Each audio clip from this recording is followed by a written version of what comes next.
when I was growing up, there was nobody that looked like me. There was certainly no brown people, and there was certainly no women, and there was definitely no brown women. And so, I think leadership has changed now, and you're seeing black and brown faces and women taking leadership roles across the country and across the world.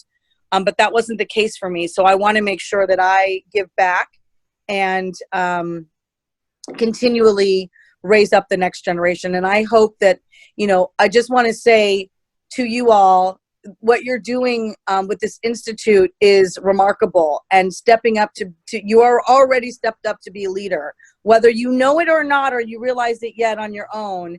You've already stepped up to be a leader, and people will start to look at you as the leader. And I want you to take that in, take a deep breath, and breathe that in, that you are a leader, and you're the leader that you're meant to be. And you're doing this training program right now for a purpose and a reason. You might not know what that is, but it is meaningful and it's purposeful. You have to tell people your dreams. If you keep them inside, then nobody knows about them except you. If you start to tell people your dreams, no matter how crazy it is, one of the things about American society is people are helpful. Everybody wants to help. And so if you tell someone your crazy dream, whatever it is, people then, and the universe, I believe, gets out of the way and starts to co-conspire to help you achieve that dream. Something that we do often at the Institute is we'd like to look at it as constructive criticism. And we're always troubleshooting, Senator Dawes. We're always seeing how we can do better the next event, the next class, the next time we go, the next time we're at a rally, the next time we're speaking at the legislature, or speaking with even people like you, Senator Dawes. We've been doing these, these leadership seminars since quarantine started, with various people, even internationally, from the Dominican Republic, from Italy. We're always troubleshooting on how we can do better internally and externally. And something that we struggle with is taking the criticism. A lot of us can get defensive very easily. We can add our own emotions into it. And that takes away from learning how we can do better, but puts us in a place where we don't even want to look at this person. This person becomes our enemy, or it's just like, you're so annoying. Why would you tell me that? So what is your advice on how we can better take that criticism without letting our emotions get in the way, so that we can always do better the next time? Yeah, that's a good question. That's a hard one, right? Because that is,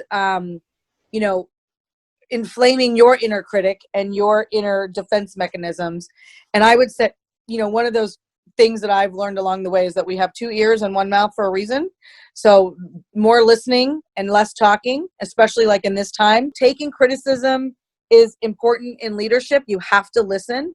That's the only way we grow and change. And again, then you can turn it around and say, okay, how would you do? If you were me, what would you recommend? How would you do it? Would you like to help?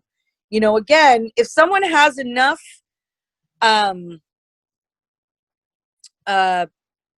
emotion or enough gumption to like share with you, then that means they care about that issue or something. And so invite them in. Sometimes we struggle with, developing our own thoughts and our own belief system and ideologies. So can you tell us the importance, as we are cultivating ourselves as leaders, of developing our own thoughts, and how we can go about, taking the time to step away from social media and other news outlets, and just take the time to actually think about what we want to think about and what we believe? Thank you. Yeah, I think that's a great question. I mean, I don't know that I did that for a really long time. I think in your teens and your 20s and your 30s, I mean, you're just figuring yourself out, I mean, I'm 48 and I'm just, doing the work that I feel like I was meant to be doing. And I will say that everything that I've done is a stepping stone to get here. So don't ever look at any experience that you have as taking you off your path. I always try to look at it as like, what was I supposed to learn in that moment? What was I supposed to, who was I supposed to meet? Who was I supposed to, interact with?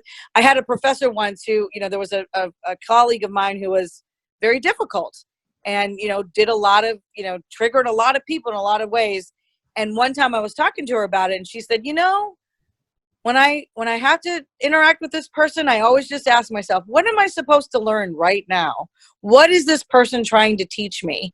And why am I in this, in this moment with her at the moment? And so I think if you look at, your experiences, good or bad, as I've had plenty of bad experiences myself, what are you supposed to take from it? What are you supposed to grow on? What are you supposed to learn?